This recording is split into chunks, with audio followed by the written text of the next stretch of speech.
So welcome. Today we talk about Rasa Sadhana, which is a rather particular subject, which you will not find in many places. It is something that was taught to me by my teacher Harish Johari. Only one time, for 9 days, he was talking about it. Here in Belgium, not far from here in the Penta.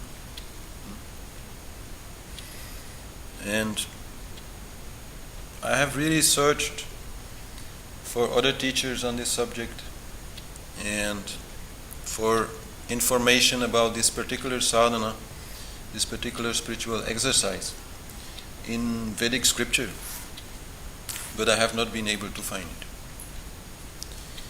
My teacher said this came from his family tradition. So I don't know really what is the source of it. But for me it has become a major exercise to do it. Partially also because my teacher, who wrote many books, at the end of his life did not have the time anymore to write a book about this subject. So he asked me to write a book about it. But in order to write a book about it, I first had to do it. So I did it for many, many years until finally this book came out, The Yoga of 9 Emotions, which is a very particular kind of yoga. And as I said, you don't find in Vedic scripture, Indian scripture, anything about it. You find a lot, of course, about the 9 rasas. The 9 rasas are described in this book called the Natya Sastra. It's a very old book. I mean, it's a bit difficult in India books. They tend to get some kind of date, like this has like a date of about 2,500 years ago it was written. But you know that it is verse, so you know that it is some part of an oral tradition, something which was passed on for a very long time without being written down. And then at some point somebody wrote it down. But so it may be a lot older. And sometimes this book is called the 5th Veda. But this book is not talking about Rasa Sadhana, it is talking about the 9 rasas as they are used and very widely known in India in the art and music and theater. There it is very well known, and these 9 rasas are generally very well known in India. Actually, all school children are taught there the 9 rasas and what they mean and how you can produce them in your spectators, because that is the general idea there about rasas, that this is a mood, a certain type of emotion that you can produce in whoever is looking at your painting, in whoever is hearing you sing, or whatever. So this is a very important aspect of Indian art. But Rasa Sadhana is a yoga related to these 9 rasas, which goes rather beyond the artistic or purely artistic aspect. And it is a subject which has many, many details, which is why I really can't cover this in just one class. Rasas are a kind of energy. Emotions are a kind of energy. And energy has this particularity that it always changes. So that means there are many details. If we are talking about the self, about cosmic consciousness, and all these things, that's actually very easy. You can just explain that in a few sentences, and there you are. That's it. All else that you say actually just takes away from it rather than adding to it. But in this story about Rasa Sadhana, in how to become, let's say, more emotionally balanced, there are many, many details, because there's many different kinds of emotions, and each has their own story. So we'll be talking about that a lot in the coming months. And today I'm just going to give a general overview about what are these emotions, how are they produced, and how can we affect them. And that already will give you a very general, broad idea about how you can become, let's say, more happy. Because that's, of course, the purpose of any yoga, and certainly of this yoga. To become more happy is actually all that we want. I say that basically in every class, I think, so that people remember it. Everything we do, everything we strive for, we actually do because we think it's going to make us more happy, or it's going to avoid us from becoming unhappy. So the aim of yoga is then to achieve this happiness without depending on anything else, to have it as it is, without depending on how good the weather is or how nice people are to you or whatever. So that's the general purpose of yoga. But in this Rasa Sadhana, you get a yoga where this general purpose is really the central objective, the central theme. It is an entire study of what is happiness, how many different flavors there are of happiness, how many flavors there are of unhappiness, and where do these then come from, and how can we work with them, how can we change them. This is a tantric science, the science of using or working with different kinds of energies. So today we talk about it in general way, and then later we will talk, I think first class is about love, which is the most important of these 9 rasas. And then later we can talk more in deep depth about anger or fear or any of the others.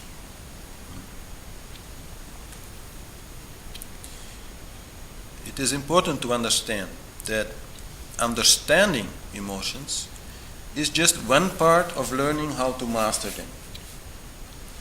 It already gives you a lot of power over them. Just by understanding them, you can more easily direct them. But it will also require exercise. And this exercise is Rasa Sadhana, is a kind of emotional fasting. Meaning that for a particular period of time, you will stay in a particular rasa, or you will avoid a particular rasa, and that's usually where we start. We usually start by stopping being unhappy. No? And then we can learn how to remain happy. That's like the logical way to do it. And to stop being unhappy has many aspects, as I said, so you usually just take one of those particular flavors of unhappiness and you try to avoid that one carefully and for short periods of time. And only when you feel this is going well, you are starting to take longer periods and longer periods. And I'm saying carefully because you should be careful not to suppress the emotion. That must be absolutely clear. Rasa Sadhana is not about suppression. It's about not having that particular emotion, which is a different thing. But we'll talk about it more in detail, but in any case I can tell you that once you have learned to master the 4 generally seen as unpleasant rasas, which are anger, fear, sadness and disgust, then you will be basically happy most of the time. You may have a little, fall back for maybe 1 second or 10 seconds or 10 minutes if you want, but you will know how to get out of it. You will know quite easily how to change your emotion into a more pleasant one. So in that way, you may not yet be enlightened, that's a rather complicated subject, but you will at least have that. You will have happiness whenever you want. It will become a conscious choice. Most people are happy or unhappy independent of themselves, sort of. They will say, oh, I'm angry, I can't help it. Or I'm afraid, it happens to me. But actually, what you will learn in Rasa Sadhana is that there is always a choice. And that you are actually always making that choice. Even those people who don't think that they are making that choice are making that choice. So that is what you will learn in Rasa Sadhana. And then let's say, well, if you can achieve 99% happiness, it's not a bad thing. No? It's not a bad asset. And then that 1% which remains, well, maybe it should remain for a while. You need some contrast. But you can do away with a lot of unhappiness relatively easy. So let's first talk a little bit more about what these rasas are. Essentially, they are energies. They are already described in Rig Veda, the oldest of the Vedas. Rasa as essential energy, as essences. More literally speaking, as the juice, of what you have. The essence. And this energy, which is rasa, is present in our body, in the physical body, but it is present actually in all our bodies. Now, this may not be something that most of you really know of, but we have this physical body, but we also have a purely energetic body, which is called the pranic body. And that is where this rasa energy primarily exists. So to speak, if somebody is angry, and you would be able to see, because you're psychic or something, this pranic body of this person, then you would see a change in the color. It would probably become red or something. And so that is primarily where rasa happens. It is in this pranic body. And from there it affects the physical body, and from there also it affects the mental body. It affects your thoughts. Most of your thoughts are related to your emotions. Feeling and thinking are so closely interlinked you can hardly separate them. So from there your feeling will also direct your thoughts, and will also direct your much more deep feeling, you could say. Your much more intuitive feeling, your gut feeling, which is also very important when we talk about Rasa Sadhana. And this prana moves in all these bodies through certain channels called nadis. You can say nerves are like nadis, but there are also many nadis which are not nerves, which cannot be found as a physical channel in our body, but which are much more on an energetic level, but still are channels of energy through which these emotions are moving. Like lightning, very quickly, like electricity. And that is also why your mood can change very, very rapidly. Like if we see in our physical body, there are obviously many things that relate also to emotions. Modern science has been researching that a lot and finding many so-called neurochemicals. Those are chemicals that affect our neurons, and our neurons are our nerves. So many are there. Dopamine, serotonin, epinephrine, adrenaline, all these substances are there. And very clearly, if you have a person with a lot of adrenaline in the body, then that person will more easily become angry, for example, or courageous and strong. Also, those a little bit go together. Serotonin is very soothing. You will become more calm. If somebody cries and you give them a little sugar, that sugar will produce more serotonin in the body, and because of it, the child will become a little soothed, comforted by that serotonin.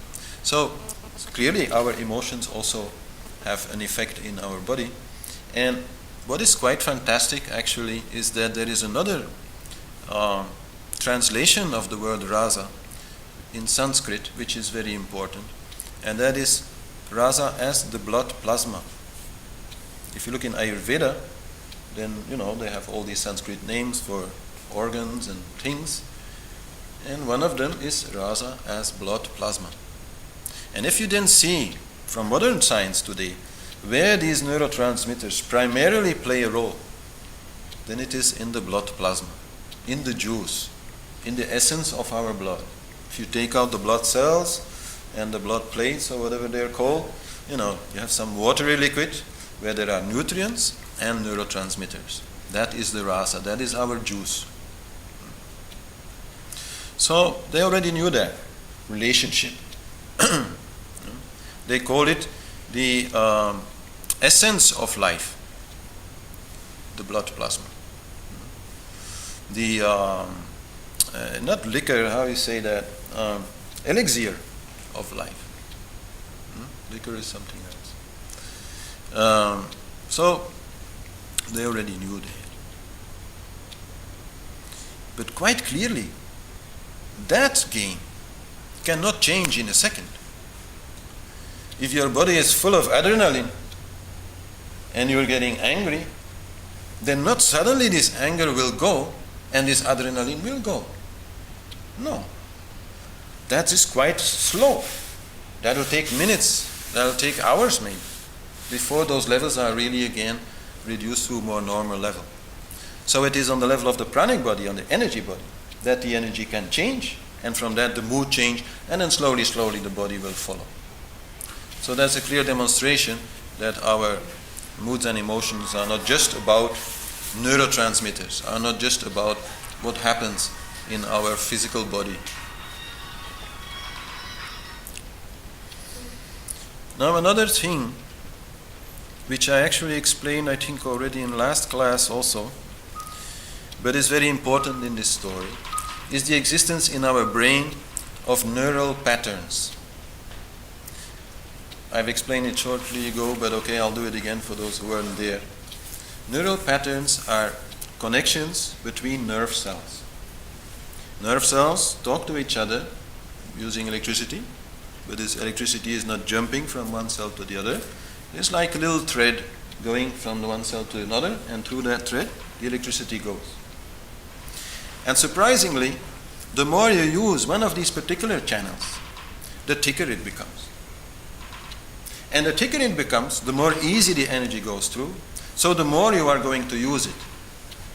So in our brain especially, but also in the rest of our body, but especially in our brain, we have neural patterns. Certain connections, certain paths in our brain that we have followed a lot, and this way they have become like big highways, really thick paths that are very easily followed. And then there are some others which are really inexisting or even underdeveloped, on some levels, and then that explains a lot also about our emotional reactions and how we can work with them. If, for example, you have somebody who has an anger issue, these days you find many people around, they have an anger issue, which means they anger very easily. So they must have some really thick anger wiring in their brain, and then they are very easily inflamed, very easily that sort of thinking of revenge, retaliation comes, and so they very quickly start fighting or whatever. So to change a person like that will require time. It will require quite a lot of time to change that pattern. That person will have to learn by understanding that he has, some kind of problem, how to respond differently to certain, problems that he encounters. And when he does that purposefully, then slowly a new thread will come for that new reaction. And the more he will do it, the more this thread will become thick, and the more the old thread will become thin, and slowly this person can this way change. And I'm now talking about somebody with anger issues, as if that's some kind of exception, but truly we are all in that way a little bit neurotic. We all in some ways have things which make us feel bad, even though for other people they're really not a big problem. So that is because of some things that happened to us in the past. And that is where we have created these particular patterns. So if you want to change that, if you want to change our emotional response patterns, then we also are going to have to change these neural patterns. And to do that, we will need exercise. We will need repeatedly to go against our natural, although it's not really natural, our natural urge of responding in a certain way and respond in a different way. Like in case of anger, respond in a more peaceful way. And then slowly we can change ourselves. And so that's like, good news and bad news. It's bad news because, it shows that it's not so easy. And you have to be patient with yourself in changing yourself. It will require some time. But the good news is, once it's done, it's done. You can really reprogram your brain. You can really reprogram yourself. You can really become a very different person. Like if you have at this moment some kind of issue, we all have them, so, whatever it is, a fear issue or some, feeling of lack of self-confidence or timidity or whatever. Okay, it won't be changed like that. I'm sorry. But it can be changed. And when it is changed, it will be changed. It will be changed forever. So that's the good news. You can really reprogram yourself. You can be anybody you want. You can be any kind of person you want. You can be any kind of personality.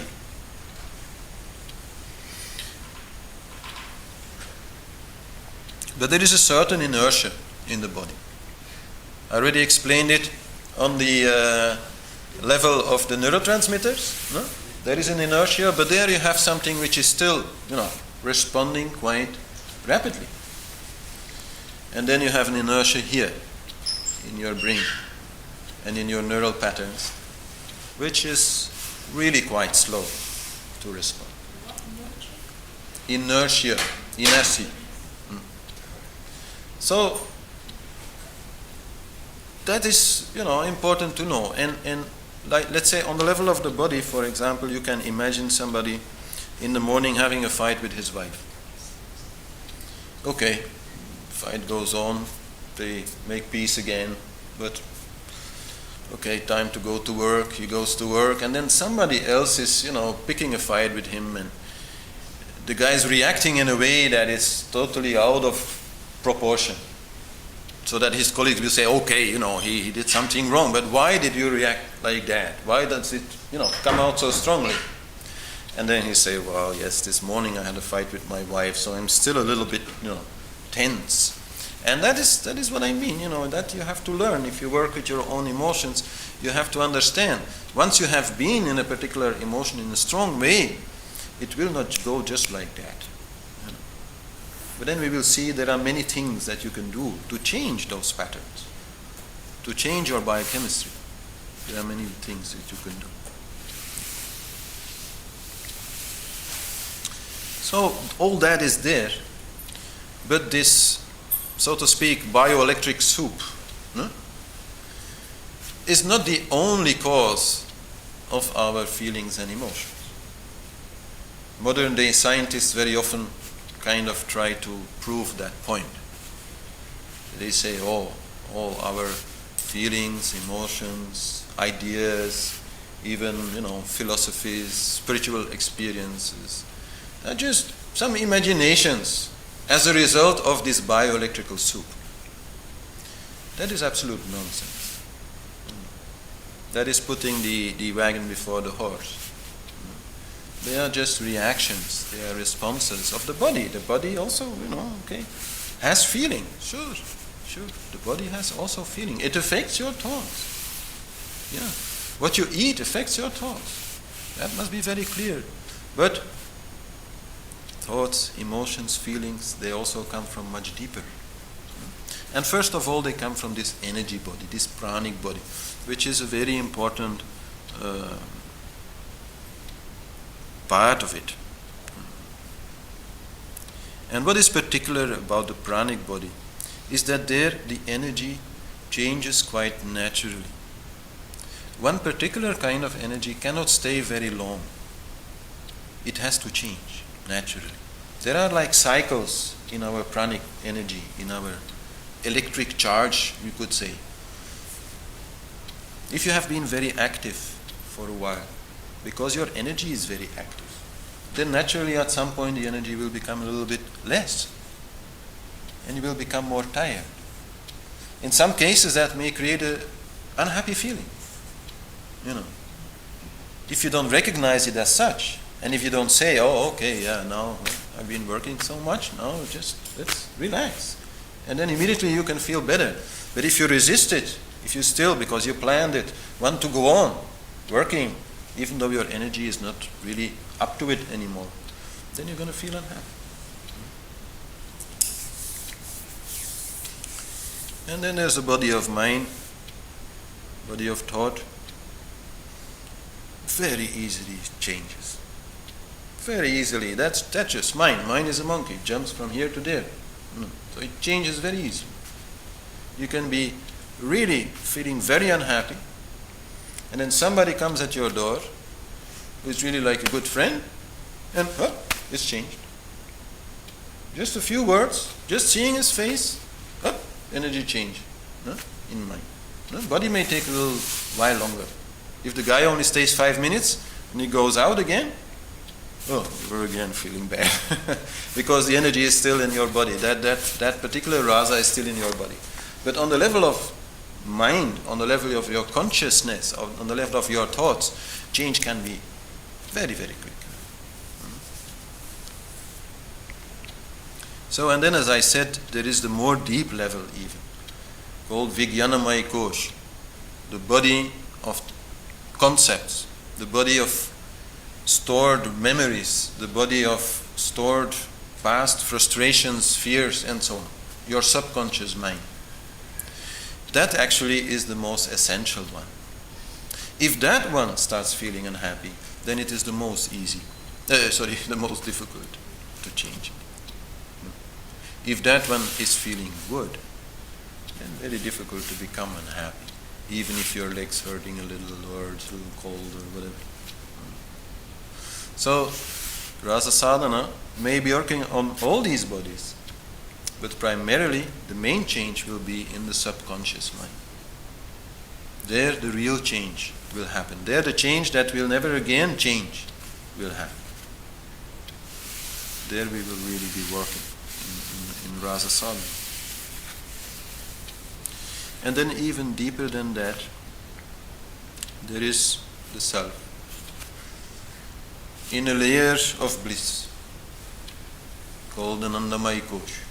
Ananda means bliss. So this is the energy that is surrounding the self. That is the source of all feeling. And feeling there gets a other meaning even than when we talk about emotions. Feeling there more becomes a knowing, like a hunch, an intuition. It's still the same thing, but because it becomes more subtle, it gets a very different character. And of course, there's no way better to become more happy than to get in contact with that center of yours.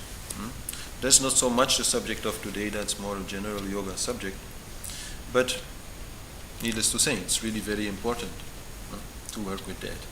And Rasa Sadhana may definitely help to get closer to it, because very often these subconscious fears and frustrations and other unpleasant emotions may block you from reaching the inside.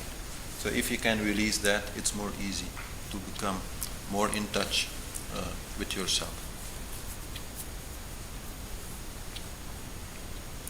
There's two words here also I like to explain. Triggers and feedback loops. Triggers, there can be in all of the bodies. I already gave one example, your pranic energy just becoming a little bit more tired. That's something that can be a trigger for an unpleasant emotion. Or same way, after a little rest, your pranic energy can become a little bit more active and give you also a little bit better feeling. The feedback loops are then what happens in interaction between that pranic body and your other bodies, like your physical body. If your energy body is feeling all right, but your physical body is not feeling all right because it's ill, maybe, or somehow else disturbed, then it will not support that emotion. But if it does support the emotion, if its biochemistry is in tune with that emotion, then it will strengthen it. So that's what they call a feedback loop. You get some feedback, and the energy becomes even more, and then you get more feedback and more and more and more. So this is also how emotions change. But the body itself can also be the trigger. If you just ate some really nice onion soup, really nice but not really made in a proper Ayurvedic way, I would say, then it'll give you a lot of gas in your belly. And this gas in your intestines will make your nerves more nervous. So the chance that you will start worrying becomes really big. So then suddenly you start, thinking about some payment you haven't made or some person you forgot to call or whatever, and what will be the results, and you're gone for like maybe half an hour until you get tired of it. The origin, the trigger was the onion soup. This happens all the time.